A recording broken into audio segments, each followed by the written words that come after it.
pretty much since I was 5 years old. Wow, I'm crying already.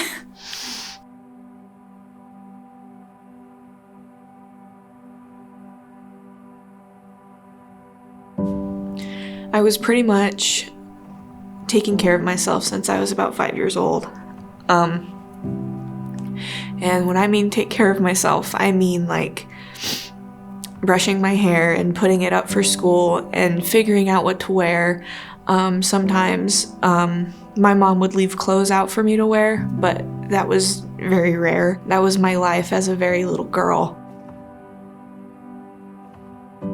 Going into 5th grade was when it got really bad. I was simply being ignored, not only by students, but by teachers too. Like, I was pushed against lockers. Rumors were spread. It was just a very hard moment in a little girl's life who's just trying to figure out what's going on. I spiraled into this awful phase of depression and anxiety at 10 years old, and it was really bad.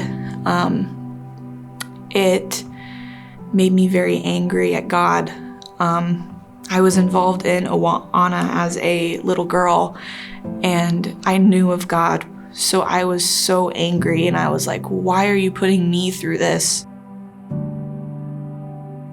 At that point, I was really figuring out what my mom was doing, and to simply put it, my mom was a drug addict. Going into 6th grade, we ended up being homeless for a while, and we were living in a car. My mom left me in our evicted apartment. A day went along, and I did not see her. I did not hear from her.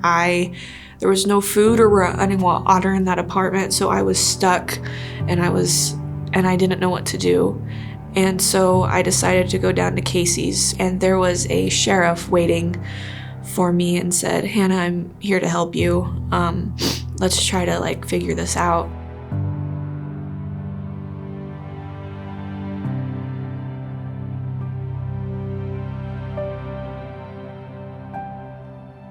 After my dad saved me, school got better for me.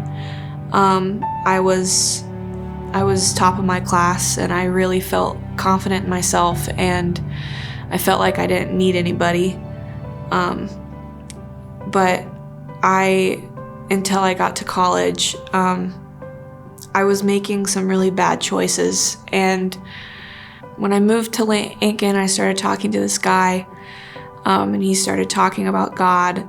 And in my mind, I'm like, well, I already know about God. He took me to church. After the sermon, I spoke to the pastor, and he drew me a picture. One cliff had me on it, the other cliff had God on it, and he said, you can't get to God this way because you have to be perfect. And then he drew a ladder, and he said, this ladder is Jesus and his sacrifice, and all you have to do is accept that. Do you want to do that? And I said yes.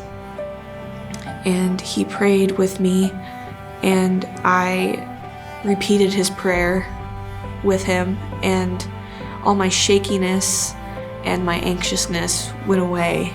It was a type of peace I have never felt in my entire life. For most of my life, I was never in control of anything at all. And then for part of my life, the feeling of being in control was overpowering, and it was something that I yearned for every day. And then just recently, God said, no, I'm in control, and basically offered his hand to me, and I took it. No matter what you go through, and no matter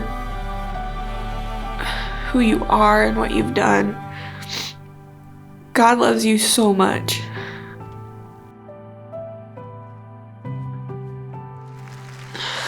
He just wants you to take his hand